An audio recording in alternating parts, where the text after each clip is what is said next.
Thank you, Whip.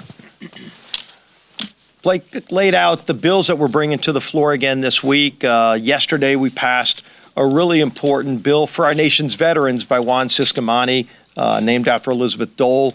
It was good to get that bill passed overwhelmingly out of the House, now over to the Senate.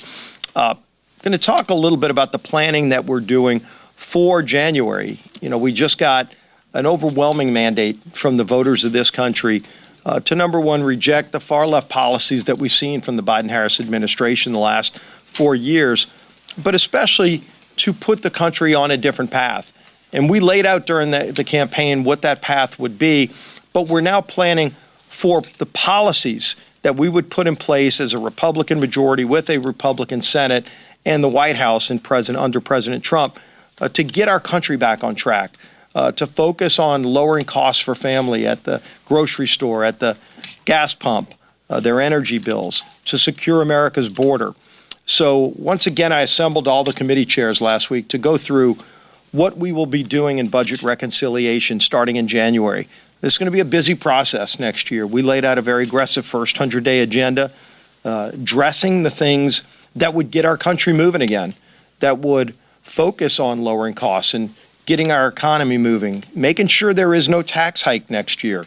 You know, if Congress takes no action, the Tax Cuts and Jobs Act under President Trump, many of those provisions from 2017 would expire, leading to a large tax hike on families. We are going to work to prevent that from happening.